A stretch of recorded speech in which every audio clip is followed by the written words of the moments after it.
السلام علیکم. اس سے پہلے آپ کو حدیث نمبر 1 آپ کو ایکسپلین کی گئی تھی، یعنی سب سے زیادہ فضیلت والا عمل لا الہ الا اللہ بہترین دعا استغفار ہے.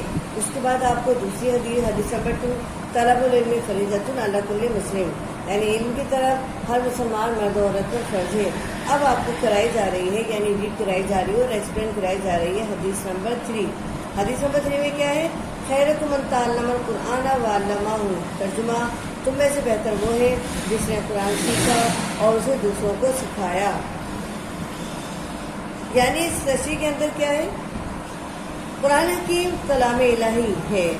یہ بات آپ سب جانتے ہیں کہ قرآن حکیم کلام الہی ہے، یعنی یہ انسان کا بنایا ہوا نہیں ہے بلکہ یہ اللہ تعالیٰ کا بنایا ہوا کلام الہی ہے، کلام ہے جس کا موضوع انسان ہے، اور اس کا موضوع صرف اور صرف انسان ہے. یعنی اللہ تعالیٰ نے یہ انسانوں کے بھلائی کے لیے اس کو نازل فرمایا ہے. یہ کتاب محض نماز روزے کی تعلیمات پر مشتمل نہیں ہے بلکہ انسانی زندگی کے تمام پہلوؤں، خواہ وہ دنیاوی ہو یا آخروی، معاشی ہو یا معاشرتی، سیاسی ہو یا سائنسی، سب کے بارے میں تابد رہنمائی رکھتی ہے، تابد رہنمائی کرتی ہے. یعنی قرآن حکیم ایک تو کلام الہی ہے، دوسرا اس کا موضوع انسان ہے، اور تیسرا یہ کتاب جیسے محض روزے نماز پر مشتمل نہیں ہے. یعنی اس کے اندر صرف نماز، روزے، زکوٰۃ، حج کی تعلیمات موجود نہیں ہیں بلکہ اس کے اندر وہ تمام تعلیمات موجود ہیں جس کے ذریعے انسان اپنی زندگی اچھی طرح نیک اور تقویٰ کے مطابق گزار سکتا ہے. اگر وہ اس کے مطابق چلے تو جب اس کے مطابق چلے گا تو نیکی کے حوالے سے وہ زندگی گزارے گا، لیکن اگر وہ اس کی تمام تعلیمات سے ہٹ جائے گا تو پھر وہ بدی کے مطابق زندگی گزارے گا. یعنی جب انسان اپنی نفس کے مطابق زندگی گزارتا ہے تو یقیناً وہ بدی کے مطابق چل رہا ہوتا ہے، یعنی بدی میں چل رہا ہوتا ہے. اور جب وہ اسلامی تعلیمات کے مطابق چلتا ہے، قرآن کی تعلیمات کے اوپر عمل کرتا ہے، تو وہ اپنی نفس پہ کنٹرول کر کے چلتا ہے. اس طرح کیا ہوتا ہے؟ وہ برائیوں سے بچ جاتا ہے اور نیکی اور اچھائیوں کے قریب ہو جاتا ہے. اسی لیے کہا گیا ہے کہ بلکہ یہ انسانی زندگی کے تمام پہلوؤں، خواہ وہ دنیاوی ہو یا آخروی ہو، معاشی ہو یا معاشرتی ہو، سیاسی ہو یا سائنسی ہو، سب کے بارے میں مکمل رہنمائی کرتی ہے، یعنی تا ابد تک رہنمائی کرتی ہے. ہم آخرت میں اس وقت تک کامیاب نہیں ہو سکتے جب تک ہم اپنی دنیاوی زندگی کو قرآن تعلیمات کے سانچے میں نہ ڈھال لیں، نہیں ڈھال لیتے. یعنی زندگی کی اگر دیکھا جائے تو کامیابی اسی وقت ہے. یعنی زندگی کا تقاضا بھی یہی ہے کہ اگر ہمیں اللہ تعالیٰ نے زندگی دی ہے تو ہم اس کے مطابق زندگی گزاریں. آنکھ دیے تو اس کے مطابق دیکھیں، کان دیے تو اس کے مطابق سنیں، پاؤں دیے تو اس کے مطابق چلیں، ہاتھ دیے تو اس کے مطابق کام کریں. یعنی زندگی کے تمام کام اس کی دی ہوئی نعمتوں کے حساب سے کریں. یعنی جیسے کہ اسے تعلیمات ہمیں دی، انہیں تعلیمات کے اوپر عمل کرتے ہوئے ہمیں ایسے کام کرنے چاہیے جس سے ہماری دنیا اور دین دونوں سنور جائے. یعنی دنیاوی زندگی جو ہے وہ قرآن تعلیمات کے مطابق اگر گزاری جائے تو خود بخود دین اور دنیا دونوں ہماری سنورتی جائے گی. اس کے اندر کسی قسم کی کوئی جو ہے شک و شبے کی گنجائش نہیں ہے کہ اگر ہم نے دنیاوی زندگی کو اگر ہم نے قرآن تعلیمات کے مطابق گزارا تو شاید ہمارے پاس جو ہے ہمیں کامیابی نہ ہو، لیکن یہ حقیقت پر منحصر ہے اور اس میں کسی شک و شبے کی گنجائش بھی نہیں ہے کہ اگر اسلامی تعلیمات کے مطابق زندگی گزاری جائے تو اس میں کامیابی ہی کامیابی ہے. اللہ تعالیٰ ہمیشہ سرخرو کرتا ہے اسلامی تعلیمات کے مطابق زندگی گزارنے والے کے لیے.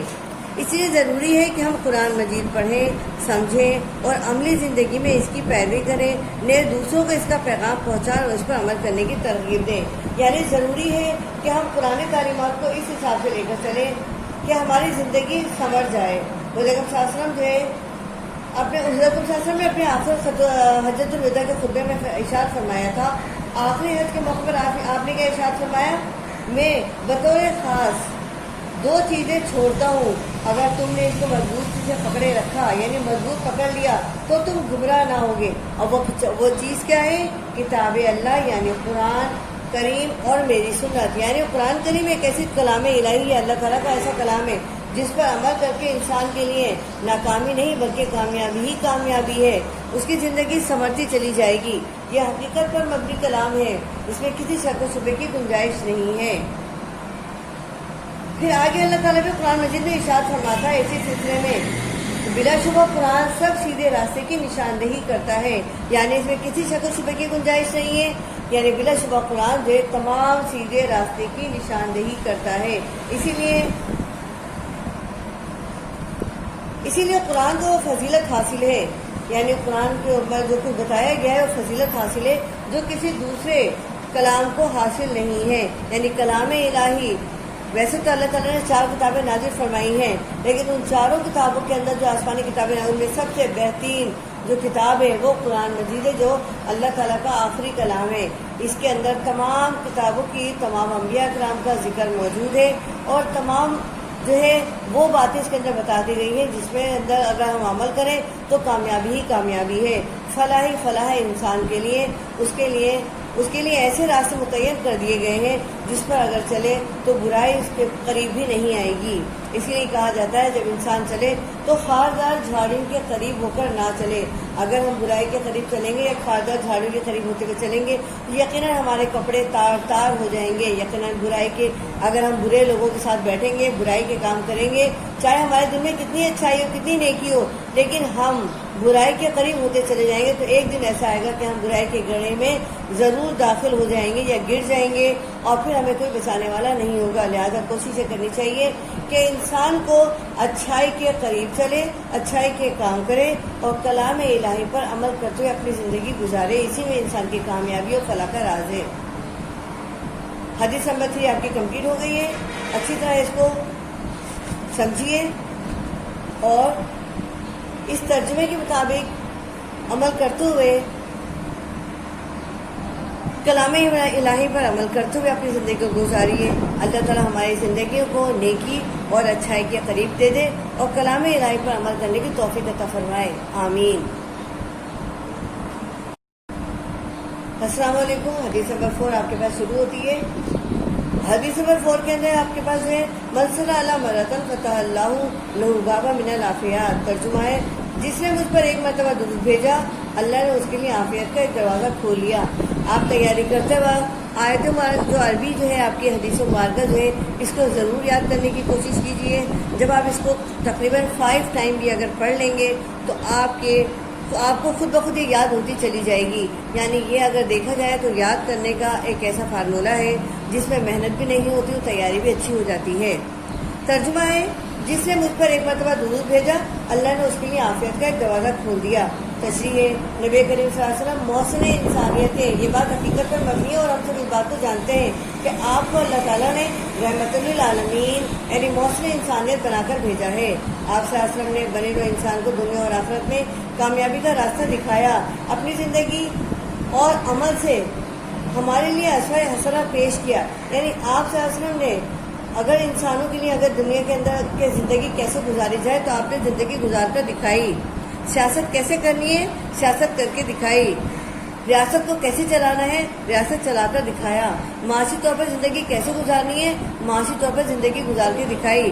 معاشرتی طور پر زندگی کیسے گزارنی ہے، معاشرتی طور پر بھی زندگی گزار کر دکھائی۔ یعنی معاشی اور معاشرتی میں دونوں میں فرق کر کے دکھایا۔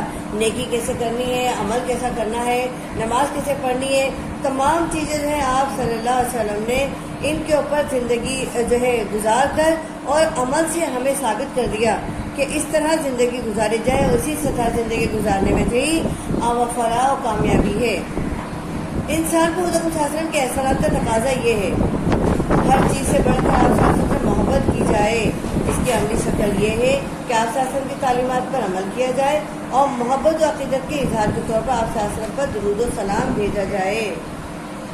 کسی نے کیا خوب کہا ہے اس سلسلے میں، قوت اس سے ہر پس کو بالا کر دے، دہر میں اس میں محمد صلی اللہ علیہ وسلم سے اجالا کر دے۔ یعنی محبت ہوگی تو یہ عشق ہمیں حاصل ہوگا، قوت عشق ہمیں حاصل ہوگا۔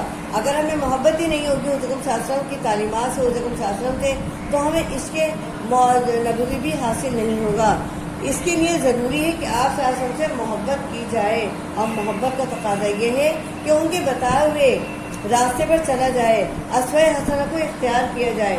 اسی میں انسان کی کامیابی ہے، اسی میں فلاح کا راز ہے۔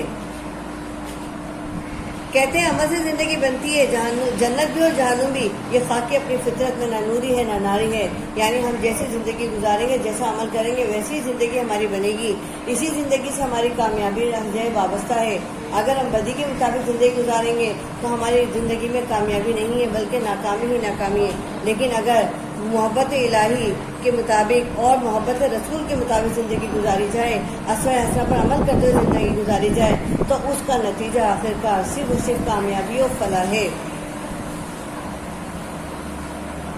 اب حضرت صلی اللہ علیہ وسلم کے احسانات کا تقاضا، یعنی محمد صلی اللہ علیہ وسلم سے محبت کا تقاضا یہ ہے، ان کے احسانات کا تقاضا یہ ہے جو انہوں نے ہم پر احسان کیا ہے کہ ہر چیز سے بڑھ کر آپ صلی اللہ علیہ وسلم سے محبت کی جائے، جس کی عملی شکل یہ ہے کہ آپ صلی اللہ علیہ وسلم کی تعلیمات پر عمل کیا جائے۔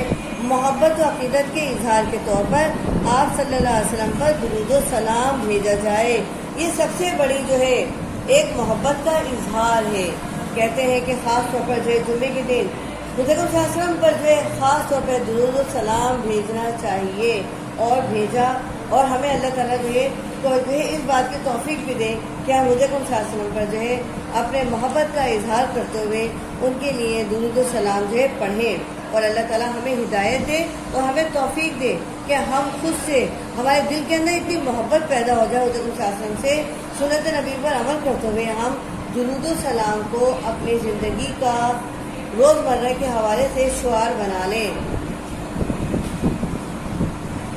ہمیں اس سے بڑھ کر کیا تاکید کی جائے گی کہ قرآن حکیم میں کہا جاتا ہے کہ خود اللہ تعالیٰ ہمیں اپنے پیارے رسول صلی اللہ علیہ وسلم پر درود بھیجنے کا حکم دیتا ہے، یعنی اللہ تعالیٰ ہم سے کہتا ہے کہ میرے بندو، اللہ میرے محبوب صلی اللہ علیہ وسلم پر درود و سلام بھیجو، یعنی فرشتے بھی اللہ تعالیٰ کے حکم سے آپ پر ہر وقت درود و سلام بھیجتے رہتے ہیں۔ نبی کریم صلی اللہ علیہ وسلم کے ہم پر بے شمار احسانات ظاہری، اسی احسانات کے تقاضے کو پورا کرتے ہوئے ہمیں درود و سلام بھیجنا چاہیے آپ صلی اللہ علیہ وسلم پر، تاکہ ہماری جو ہے محبت کا تقاضا پورا ہو، آپ کی جو ہے احسانات کا تقاضا پورا ہو، جبکہ ہمارے اندر کوئی ایسی طاقت نہیں، کوئی ایسی گنجائش نہیں، نہ ہم جو ہے اس بات پہ غرور و تکبر کر سکتے ہیں۔ یہ تو اللہ تعالیٰ کی دی ہوئی صلاحیت ہے اور توفیق ہے جو ہم یہ کام کریں گے، ورنہ انسان کے بس میں تو کچھ بھی نہیں ہے۔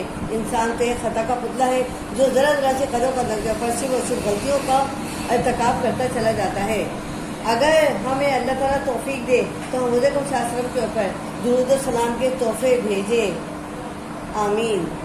اس سلسلے میں حضرت صلی اللہ علیہ وسلم کے جو ہے کچھ حدیث مبارکہ بھی ہمیں ہیں، یعنی آپ حضرت صلی اللہ علیہ وسلم جو ہے کہتے ہیں کہ قیامت کے دن سب سے زیادہ میرے قریب وہ شخص ہوگا جو مجھ پر سب سے زیادہ درود و سلام پڑھتا ہوگا، یعنی درود و سلام پڑھنے کی اتنی زیادہ فضیلت ہمیں بیان کی گئی ہے کہ وہی زیادہ قیامت کے دن آپ صلی اللہ علیہ وسلم کے قریب ہوگا وہ شخص جو درود و سلام آپ صلی اللہ علیہ وسلم پر سب سے زیادہ بھیجتا ہوگا، یعنی اور وہ شخص اس شخص سے اللہ تعالیٰ جو ہے یعنی حضرت صلی اللہ علیہ وسلم خوش نہیں ہوتے جس کے سامنے جو ہے درود و سلام پڑھا جائے، حضرت صلی اللہ علیہ وسلم کا نام لیا جائے اور وہ درود و سلام آپ صلی اللہ علیہ وسلم کے نام لینے پر نہ پڑھے۔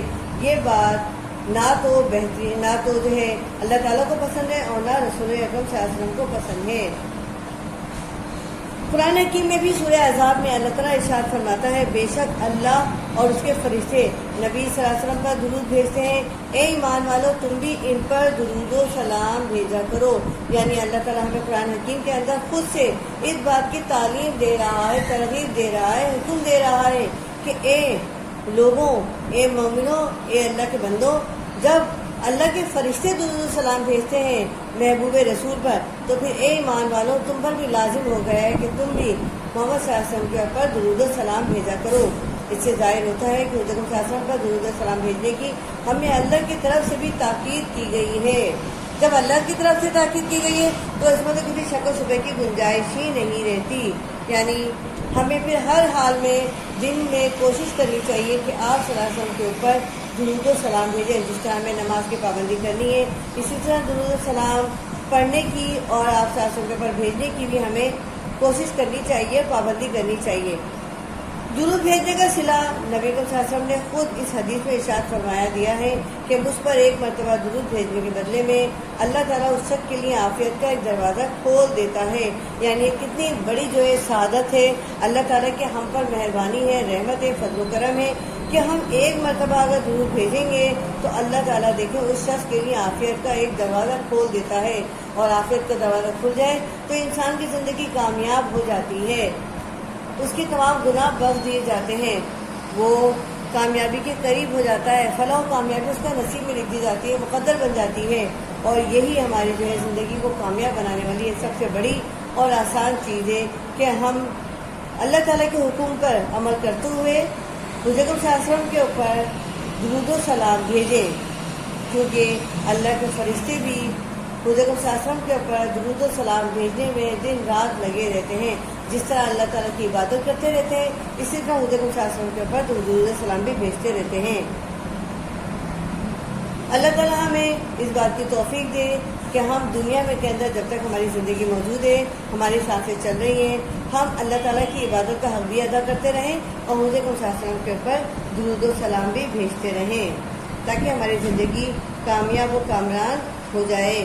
جس طرح یہ بات حقیقت ہے کہ نماز بھی اللہ تعالیٰ، اگر ہم نماز بھی پڑھتے ہیں تو نماز کے اندر بھی درود و سلام درود پڑھتے ہیں، یعنی اللہ تعالیٰ نے اتنی زیادہ اس کی فضیلت رکھی ہے کہ نماز بھی درود کے بغیر مکمل نہیں اور قابل قبول نہیں، یعنی نامکمل رہتی ہے وہ نماز جس میں درود و سلام نہ پڑھا جائے۔ تو اس بات سے ثابت ہوتا ہے کہ درود و سلام بھیجنے کی کیا حقیقت ہے اور اس کی کیا اہمیت ہے۔ تو اللہ تعالیٰ ہم سب کو، تمام مومنین کو اس بات کی توفیق دے کہ ہم اللہ حضور صلی اللہ علیہ وسلم کے اوپر درود و سلام بھیجتے رہیں۔ Best of look.